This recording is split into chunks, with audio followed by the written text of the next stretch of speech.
Welcome back to Texas Rangers with the Boys. We are the Boys, your daily Texas Rangers podcast by a couple of pro wrestlers who love Rangers baseball, and we want to thank you for making us the first listen of your day. This is your boy Kev, a.k.a. YBK, Kevin Frazier. Man, oh man, do we have a show today. We got a little bit of interesting news around the league to talk about. A really interesting player gets optioned. Yeah, I know. An interesting player gets optioned. Really bizarre. And we'll talk a little about American League West and the surging Oakland Athletics. And we're going to definitely get into some Rangers talk with Nate Eovaldi and what all that means. And then we got a box score for you and a big preview of a Big 10 game road trip upcoming for the Rangers. So check me and my son out on social.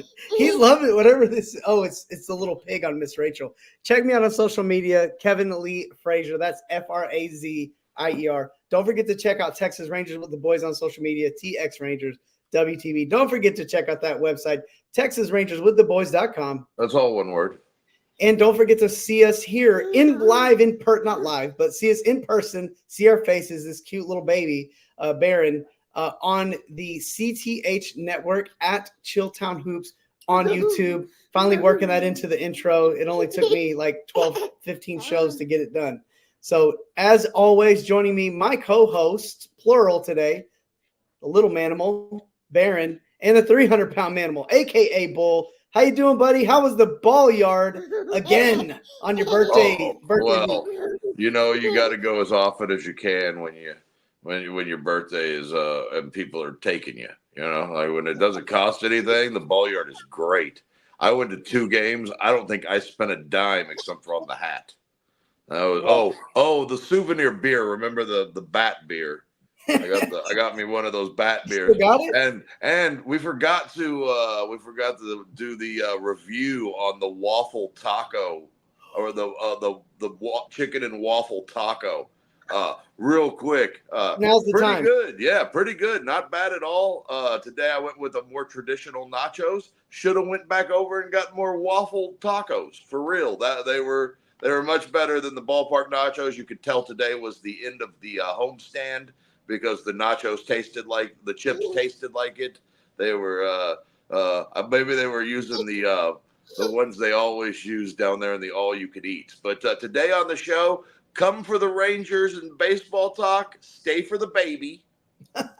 we got a baby today. That's pretty great. I love having Baron along for the ride, because at some point in a time frame, and it's probably a handful of years down the road, but he's probably going to host the show for you.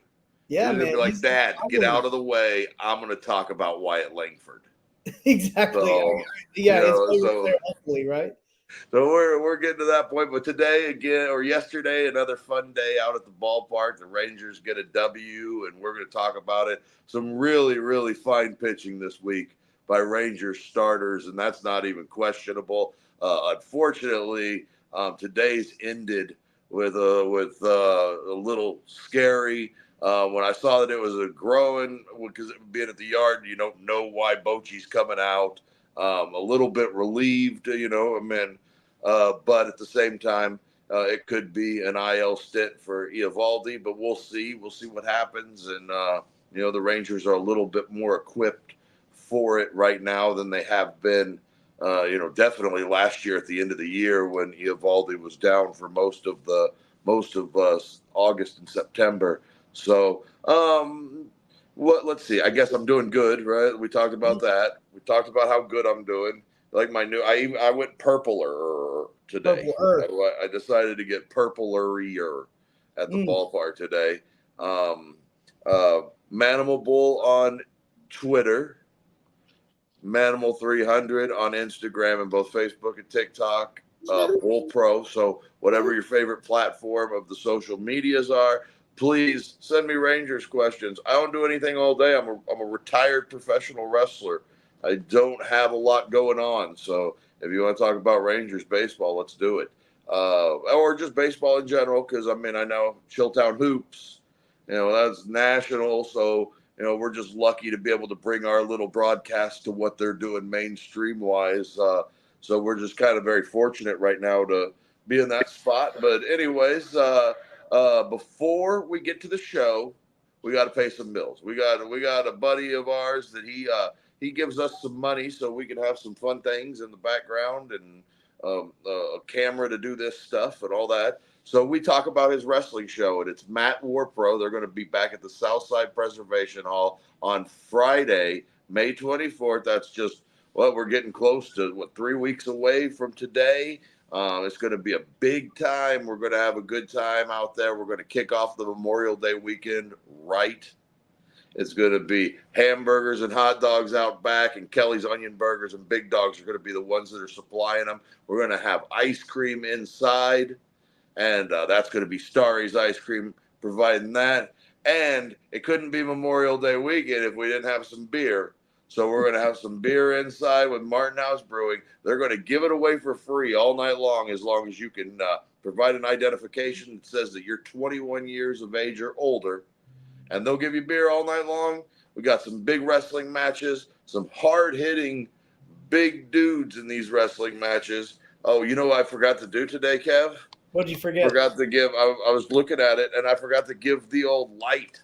I was like, man, it was feeling weird. Yeah. So like, let there be light. Let it be. Let there be wrestling. Let there be hot dogs, hamburgers, ice cream, and brewskis at Matt War Pro Friday, May 24th at the Southside Preservation Hall. So get you some tickets, or just show up at the door. They'll let you in. They got a couple 300 spots to fill, and they'll have one for you if you get there about 7:30. Nice promo right there, brother. That was a good one. Well, hey, let's hop into it. So real quick around the league, we got just a few minutes to chat about it. So we've got the Jose Abreu thing. It's American League West time anyways. Might as well talk a little AL West. The big, I don't know, man. This one I don't like it. And I don't mean I don't like what they did. I understand why they did this, but like, man, that sucks. Well, yeah, this isn't like Jose Abreu option to AAA. This is like Jose Abreu sent to the Florida complex. This is weird. It's unprecedented, but Jose Abreu has struggled now. Look, humble brag. When he signed that contract with the Astros, yep, I said on this show that they would pay for the waning downfall of Jose Abreu. And last year was the start of it, and he tried to do Pilates to get in shape, and it didn't work. And now they're paying $18.5 million for Jose Abreu to be at the Florida Coast League or the Complex League. And, that's crazy. And I didn't like that move when they did it. I knew it was a bad move for that team. They got to have somebody that if it were me, I would move, Yordan Alvarez to first base. Why does Yordan Alvarez not own a first base mitt? He's gigantic. John Singleton can play first base, but Yordan Alvarez, I don't know. It didn't feel like an upgrade for the team last year when they signed him. It definitely didn't feel like an upgrade for him all year last year, and this year the decline is real, brother. It's everything that the NBA wanted Dirk Nowitzki to be back in like 2014. Yeah. Who else the Astros had at first base that I don't even think he doesn't look like he's playing, maybe because he's hurt or something, but Yuli Gurriel's not doing anything either. No, I don't know where he's at. He played with Miami last year. He's been free agent. I don't know if he signed a minor league contract. But yeah, remember all offseason, nobody wanted to pay Joey Votto or give him a one-year deal. Veteran minimum for Joey Gallo wouldn't look so bad. Joey Votto wouldn't look so bad for Houston right now, but Singleton's hitting the ball right now. He's kind of carrying the offense. So as long as he's hitting, I don't expect it to last very long. But as long as he's hitting, they've got somewhat of a replacement there at first base. But I knew that was a bad contract from the get-go. Yeah, good call. It's just kind of sad. You hate to see stuff like that, but I think the Astros will be fine at first base.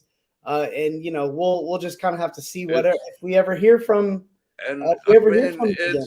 it's not very often that a former MVP gets optioned.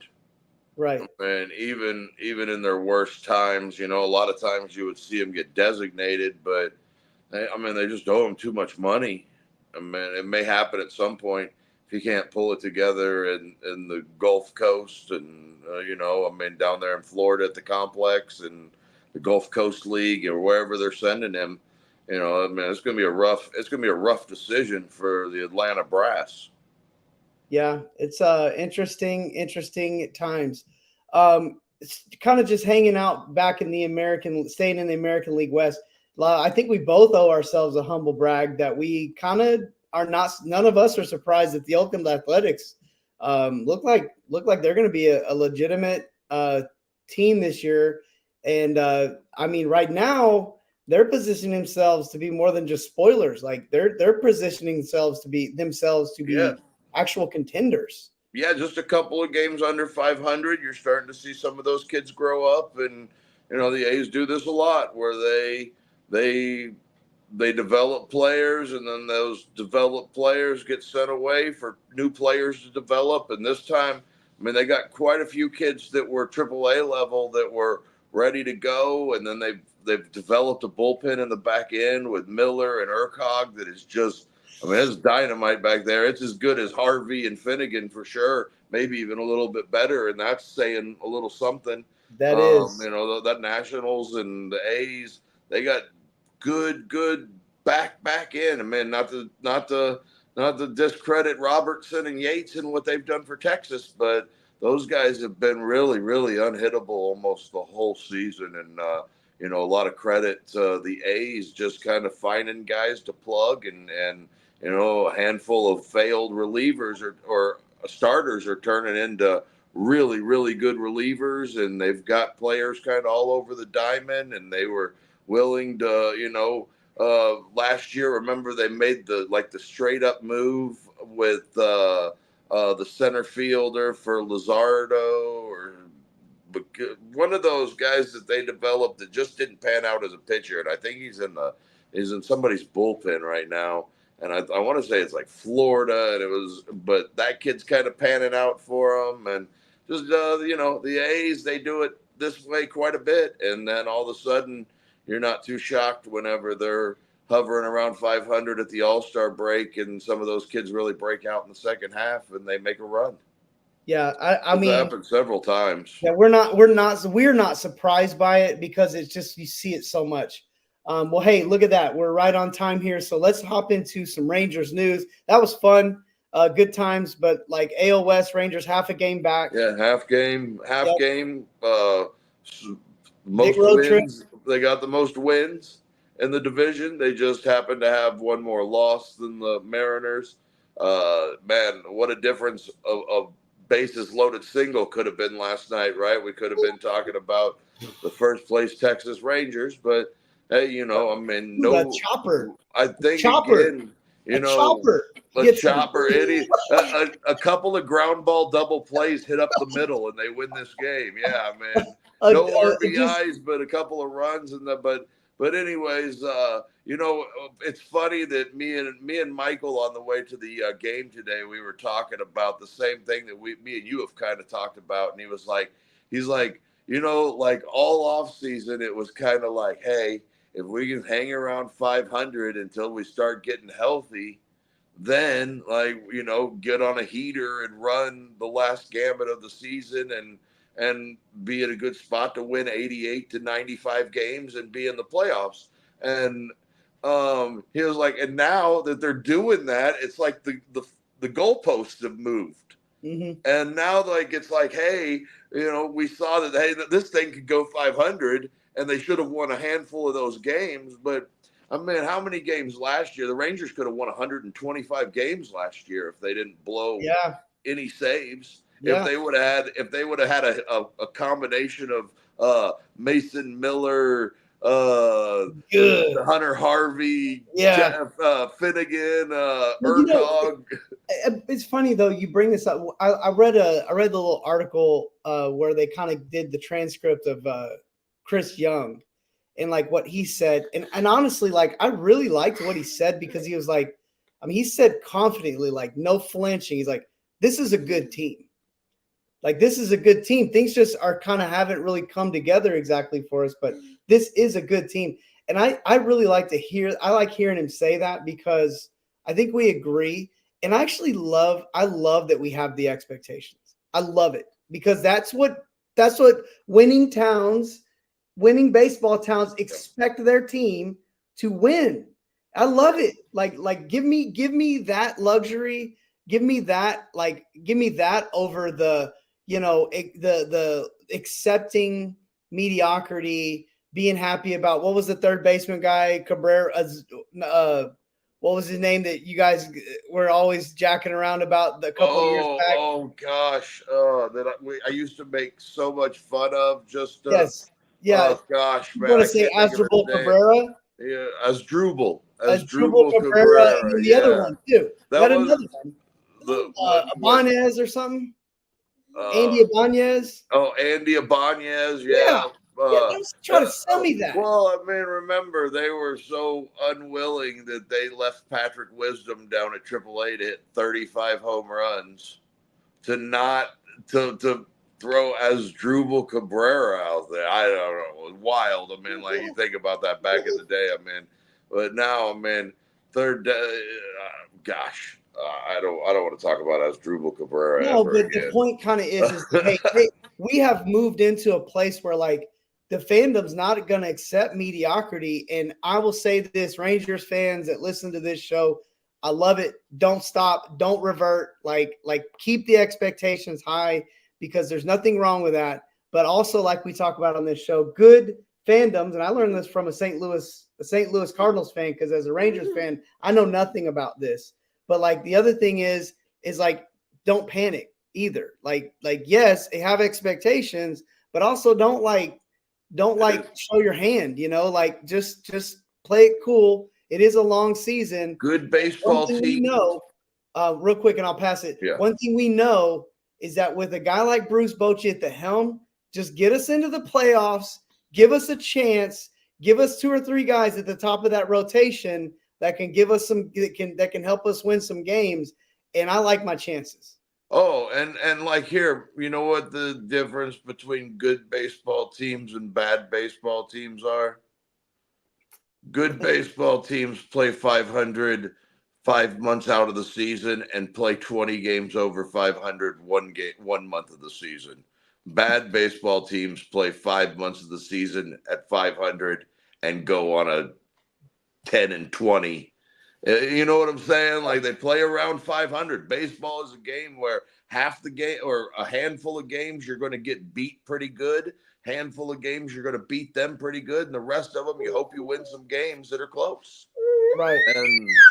And that's just kind of how baseball is. And I mean, Ron Washington said it best, right? When he would say that, that's just the way baseball goes sometimes, and it really is the truth. I mean, sometimes you get a 3-hit, 1-run performance out of Andrew Heaney, and you can't score a run for him and leave 11 runners on base. And the next night you go out and score 6 runs and put up 2 crooked numbers. And I mean, the night before that, they scored 7. They scored 14 runs, or they scored 13 runs in this series, and they could have used 2 on one night and couldn't get it. Well, we saw a lot of that last year too. Like if we could have spread the runs out a little more over the games, we'd have won a heck of a lot more games too. But that ain't how baseball go, right? And I think the key is we look back at this series now, and like I said to you last night when we left the ball game, you put it behind you, you win tomorrow, you take the series, and you go on. Right. And you hit the road because they got a 10-game roadie in 10 days, and they've got a travel day in that. So they've got 10 games in 9 days with the travel day. So, I mean, you take the wins where you can get them. It's a winning home stand. You get 5-4,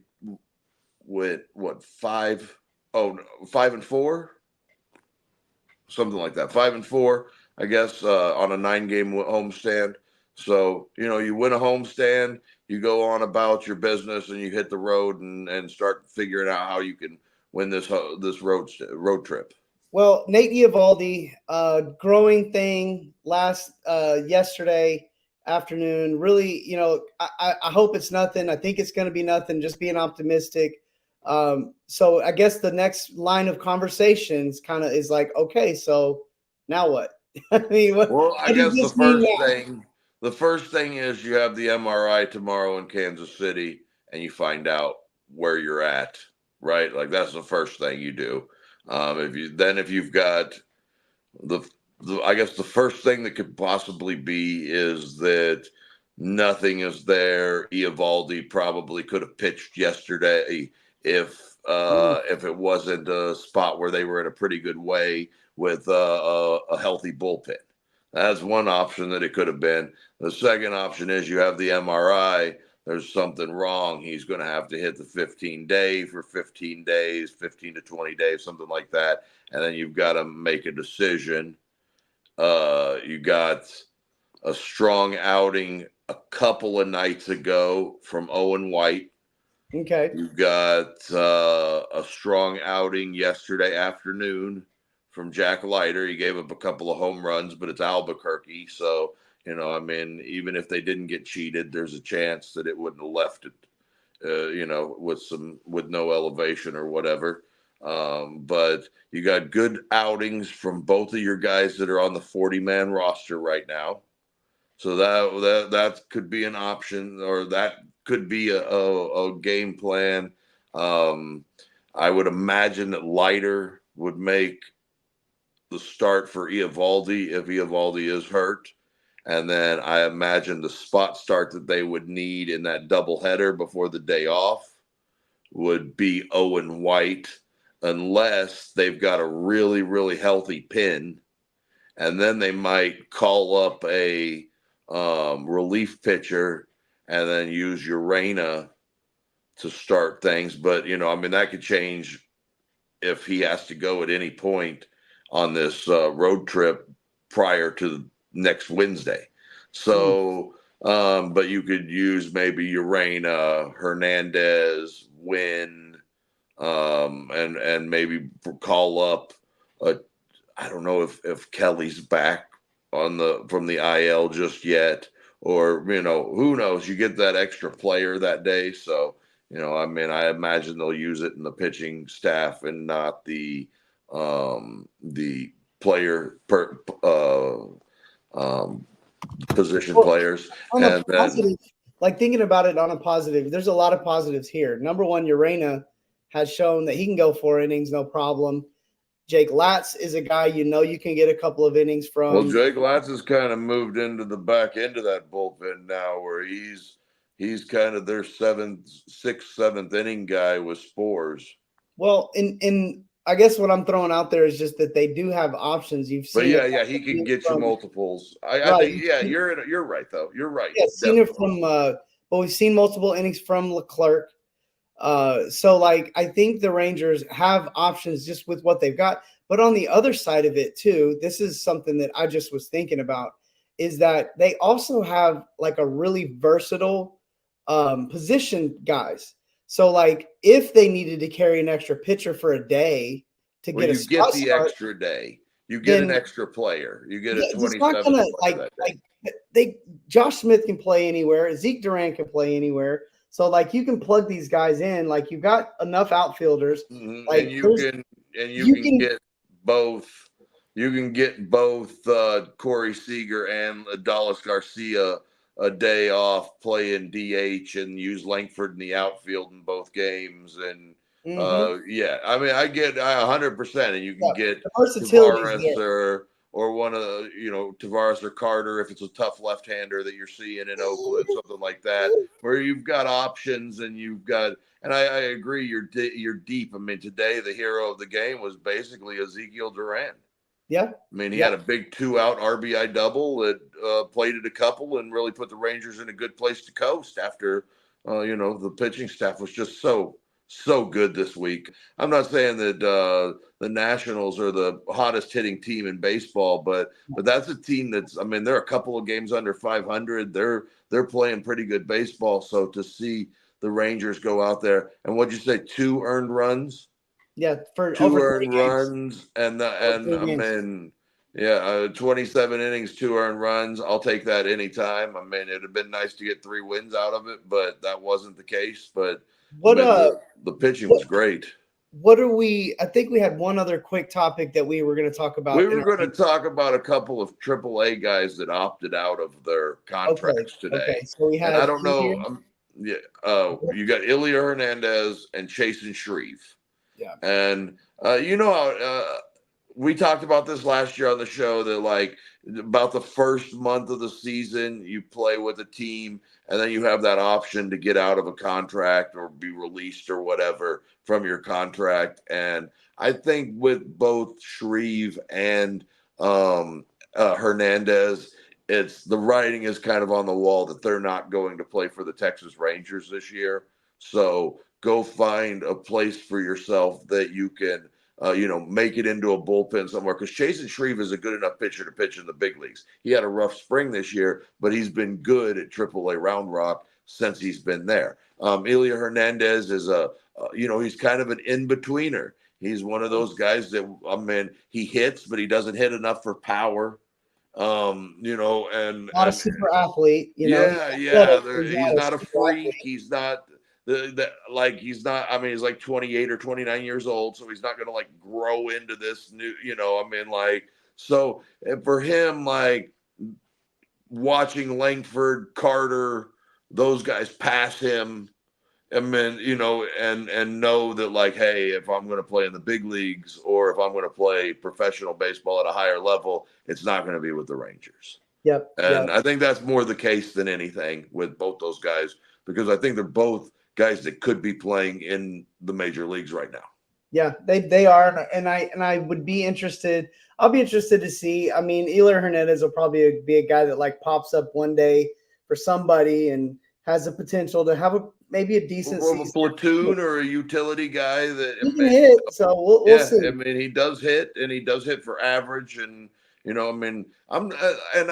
don't mean to like take a dump on his power either. It's not like he can't hit the ball at the ballpark or anything like that. It's just like we talked about earlier. He's not a freak like Adolis Garcia. Yeah, he's not like tall power guy. He doesn't have crazy speed. He doesn't have like any huge arm or anything like that. Yeah. Yep. So we'll keep an eye on it. Maybe we won't. But I will tell you this.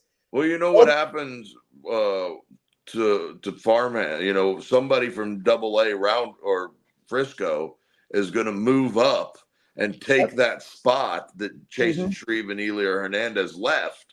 Yep. And if you listen to the Down on the Farm with the Boys show, come on, you would be familiar with those players. I'm looking right now at the Rough Riders lineup, and the exciting thing is I know we're going to talk about it this weekend on the show. So if you want to hear us chat about it, and I'm telling you, man, Frisco is a lot more exciting than I thought it was going to be, but we kind of had hunches that it was going to be exciting, but it's cool to see it coming together because there was so much like unknown in what I would say like the in-between part of the farm system, not the guys that are going to be getting called up that aren't really guys that the Rangers are probably looking at to play this year.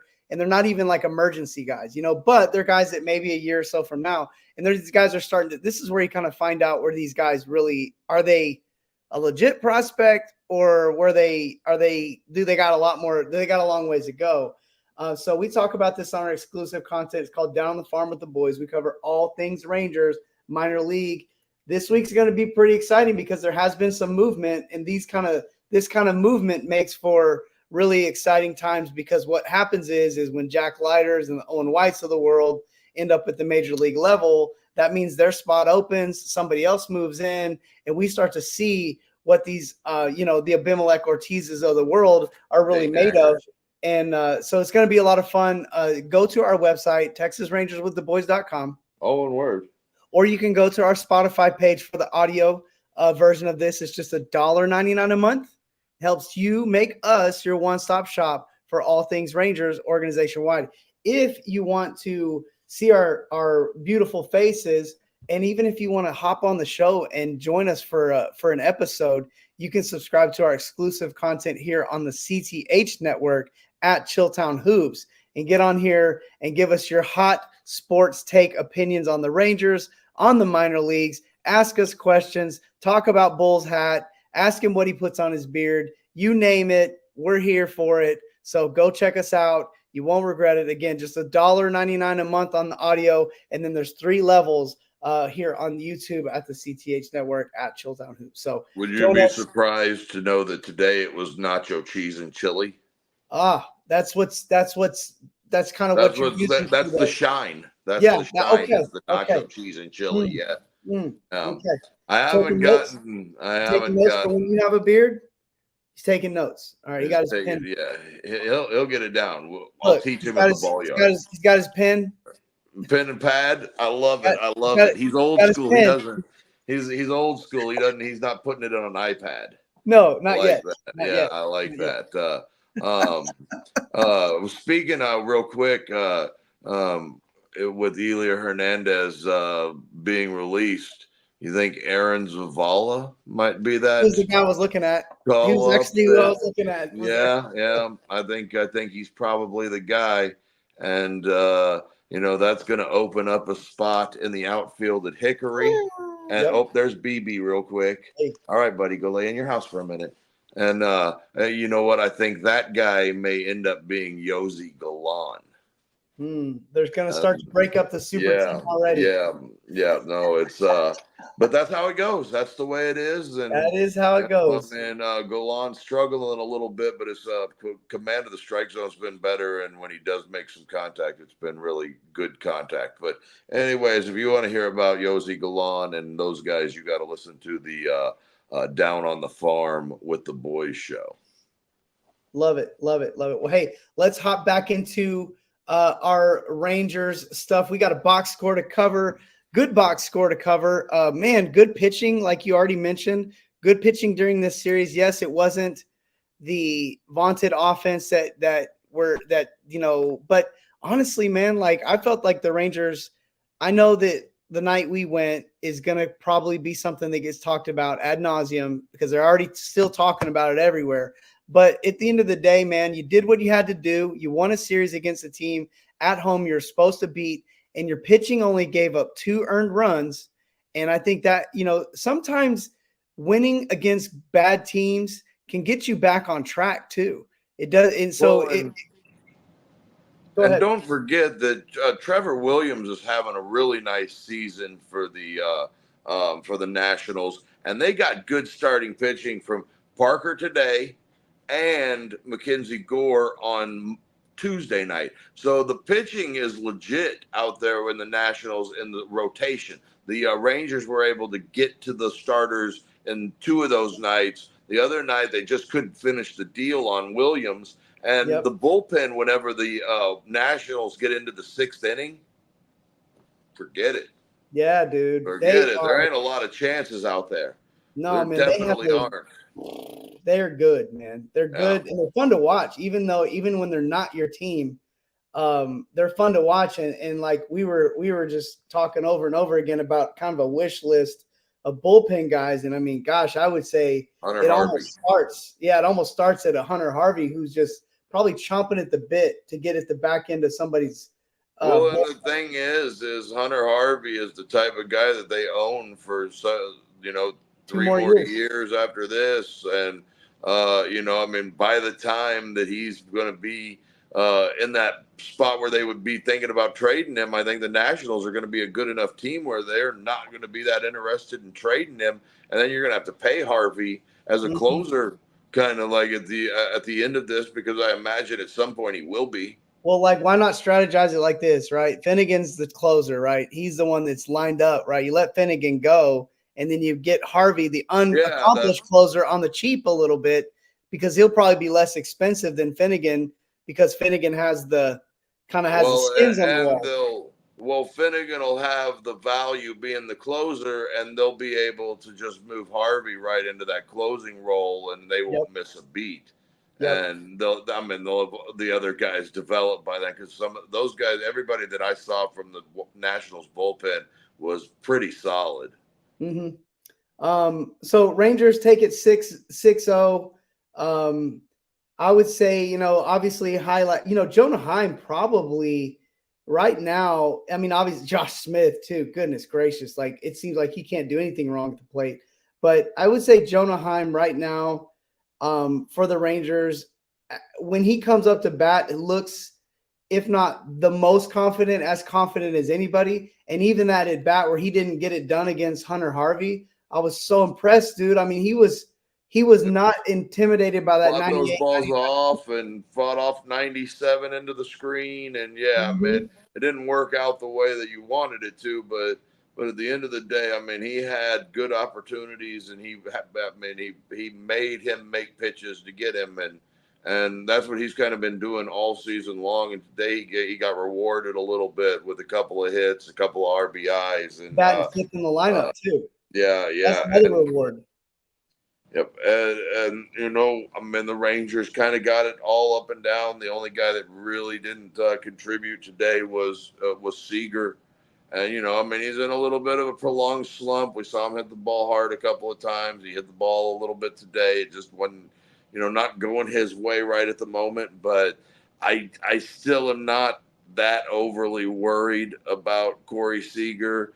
Real quick on Seager while we're here, because I don't want to forget my spot. But also that was something that Chris Young mentioned as well. And actually he referenced the injury. He was like, well, Seager's still coming back from the injury, didn't do spring training, blah, blah, blah. And I know we think of Seager as superhuman, but he's not.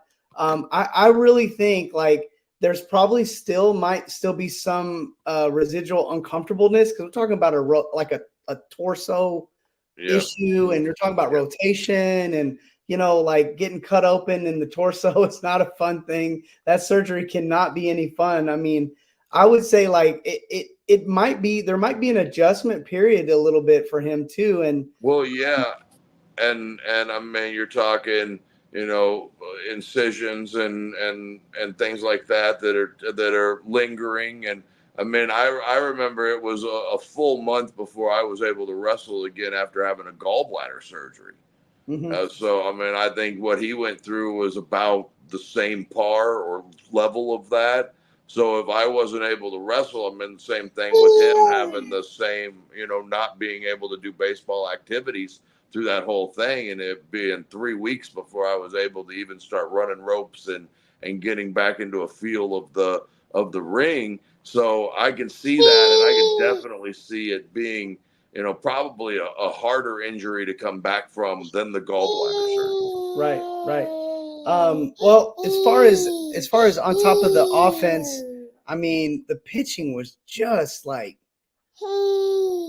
I mean, what can you say? Well, I mean, it was as good as it's been all week, and I thought Eovaldi was rolling. He probably was well on his way to finishing that inning before he felt a little something. You knew something was wrong. I mean, they popped right out. Somebody was looking at something and saw that there was something wrong. So, but he was cruising. He had 8 strikeouts, just a couple of walks, which for the last couple of outings, having 10 walks over the course of 2 outings, for him to be back down to just a couple of walks, the 8 strikeouts, 4-to-1 strikeout to walk ratio is much better than what he has been at. Just a couple of hits, so just a handful of base runners all day long, and the Rangers were able to, Jacob Latz came in. He got an inning and a third, so he was able to get him into the 7th inning before they went to Robertson to get the last out in the 7th, and then he got the 8th inning, and then they scored a couple of more runs, and they decided to go to Jonathan Hernandez in the 9th. Hernandez needed some work. He did give up a hit, but he was able to work around that. He got the next guy to ground into a force play, and then right behind that, a ground ball double play. So Jonathan Hernandez, he looked pretty good. His stuff has really come around this year, and if he can continue to be that guy for the Rangers in the back end of this bullpen, it makes the front end of that, or I mean, that guy in the bullpen, it makes that front end start looking really, really strong between him, Cole Winn, Urena, and have all been really good right now for the Rangers. And there aren't a whole lot of guys, Leclerc too, who they've kind of put in those maybe not non-pressure situations, but less pressure situations. They've all been good. Today was no different. Latz was good. Just gave up the one hit. Robertson, he did walk a guy, but then worked around it, no problem. Almost made an error on his last play. Couldn't quite get the ball out of his glove, but was still able to get it down to Nate Lowe in time to get that out, the final out in the 8th inning. And like I just said, Hernandez was really good.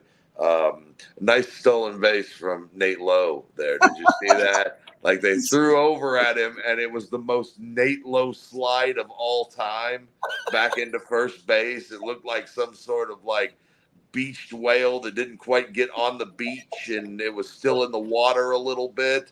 And then boom, dude takes off like next pitch and steals second on him. So and it looked good, I mean, but the Rangers 5 for 14 with runners in scoring position. Same amount of base runners as last night. Similar amount of base runners was last night, coming through a couple of times.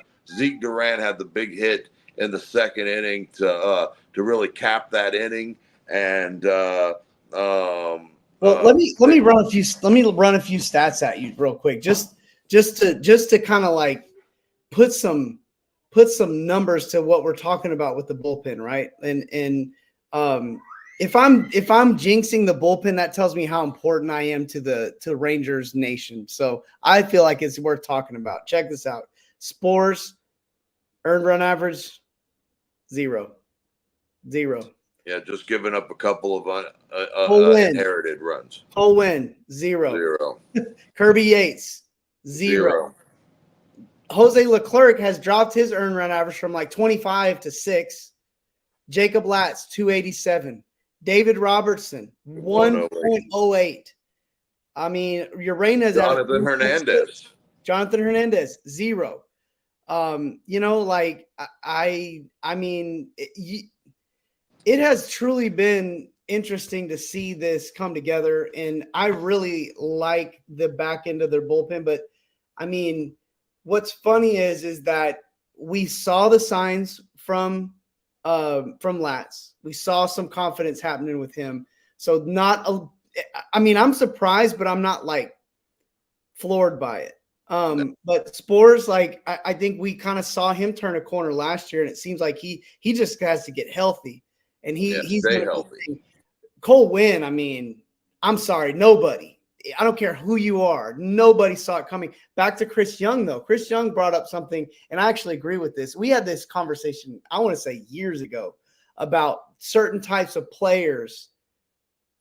There's a certain level of like intensity that certain players play better in certain like environments.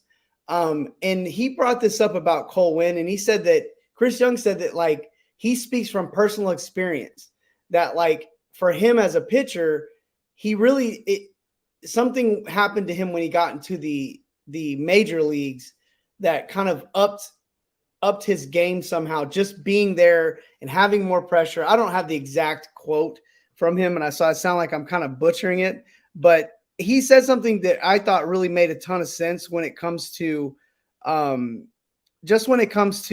like what he thinks is going on with Cole Winn. And I agree. I think it's something that he's kind of, it might be that he's kind of been in the minor, I think about like a Nelson Cruz or certain players, like once they got to the big leagues and they kind of got like established, like they started to truly realize their potential, as where maybe they weren't quite as good in the minor leagues. I know what I'm trying to say. I was trying to get the quote from Chris Young on it, because it really kind of coming from a major leaguer, it means a lot more than coming from like a podcast host who doesn't. Yeah, no, definitely. And while you're looking at that, the one thing I would say is that with Cole Winn, I mean, we saw spurts of it last year where he was, Pacific Coast pitcher of the week a couple of times, pitcher of the month 1 month. You saw spurts of it when he moved to the bullpen, of him starting to kind of have moments. And then you also saw nights where he was gave you a good inning, and then the next inning it was Yeah. 7 earned. Yeah, Yeah. So yeah, here I no got the doubt. quote. And All right, let me give you the quote so it says better what I'm trying to say because he says it way better than I could. Chris Young said that what has been a big what is your assessment of Cole Winn? Why has he made this big jump? He said he's been great. It's been fun to see him. I think he's built some confidence, tagging the strike zone. Stuff's been electric. Got a lot of the weapons, yada yada. He says confidence is a big part of it. Success breeds confidence, and he has a very simplified approach. And he said, just speaking very truthfully from my own previous experiences, it's very easy to concentrate at this level. That's a great statement. It's different. It's a different environment, and different environments certainly bring the best. Certainly, the best environment can bring out the best in people, and I think we're seeing that in Cole Winn. So, like, what he kind of saying is like it maybe is a heightened level of things that's causing him to focus and concentrate more. And I mean, maybe take it more seriously. I know that sounds yeah, terrible, but maybe it's like well, I don't know. yeah, Maybe it's like he felt like he deserved to be here all along. And like now maybe he's kind of like, all right, you know, let's go. I don't know. I think Chris Young is onto something there when he talked about it being easier to concentrate at this level, speaking from his own experience as if he experienced that himself. yeah, no, I don't disagree. I don't. You see guys that struggle in the minor leagues, and then you see them come up to the big leagues, and they just kill it, and no looking back and no turning back. And hopefully that's the case for Cole Winn. Let's put a quick wrap on this Ranger Yes, game let's start talking yesterday. about preview. Nate Eovaldi 2-2 now with a 2.61 ERA.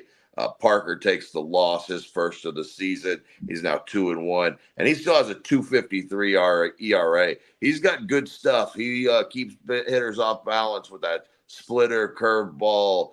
He's got a pretty good four-seamer, and he even mixed in a slider a handful of times. So he's got a good mix, and he has he reminds me a lot of a Clayton Kershaw type pitcher. I don't know that he's got the Clayton Kershaw, but like his actions more than maybe his stuff, but he throws the same type of pitches. He maybe doesn't have the gas that Kershaw had early in his career, but he's got something. He's onto something. He keeps batters off balance. He's got a good curveball. He throws strikes. He pounds the strike zone. He got hit a little bit today, but overall he was pretty good too.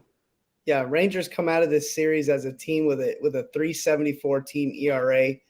That's really good for this team. I mean, their starting pitchers: Eovaldi 2.61, Dunning 4.13, John Gray 2.48, Andrew Heaney at a 5.10, Lorenzen at a 4.24. And I feel like none of these guys have made besides Gray have even pitched their best. Maybe Heaney the last couple starts. Eovaldi's kind of gotten into that role, but he's been kind of erratic the last two games, even though We haven't seen the best throwing well. Eovaldi yet. Yeah, no, I thought even though he was throwing well, he still had all the walks in the last couple of games. The Rangers on to Kansas City now. They're playing the upstart Kansas City Royals. Royals have been, coming back to earth just a tad bit, but not too bad. They're still 19-13 going into Friday's game. The Rangers are going to send Michael Lorenzen to the hill. He'll be opposed by Kyle Singer. Kyle Singer's 2-1 with a 2.62 ERA and 34 Ks already on the season.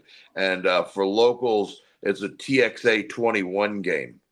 It got moved from Bally Sports because of the Mavericks.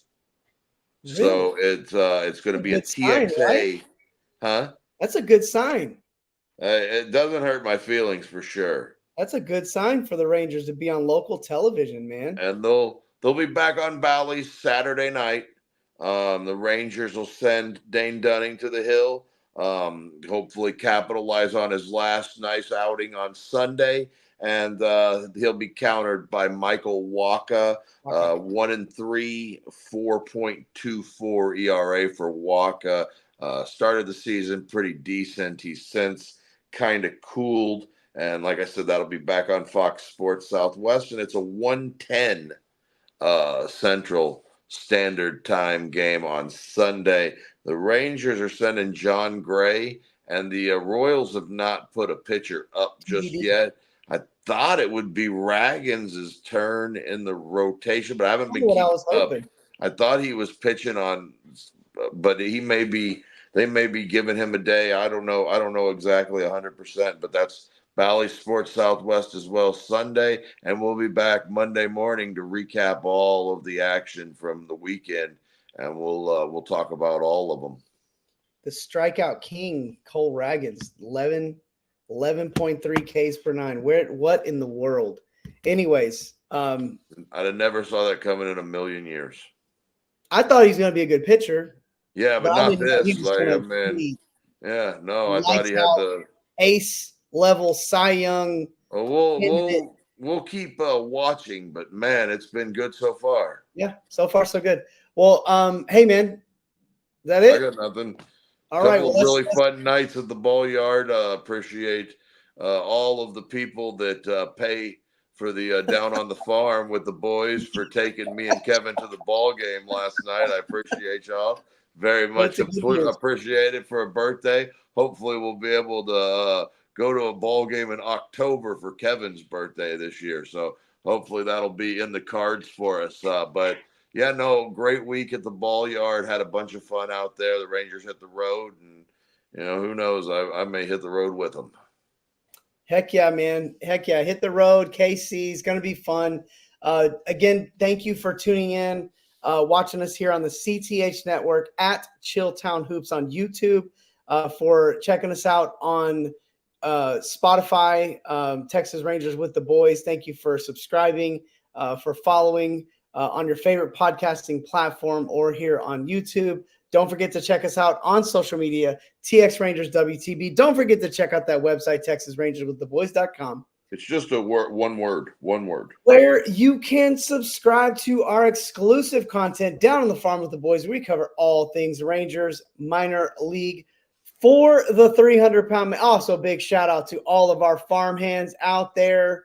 Thank you for your subscription, and hopefully we'll get that Memorial Day weekend, bro, story out to you guys over the weekend when we do down Sunday, right off the bat.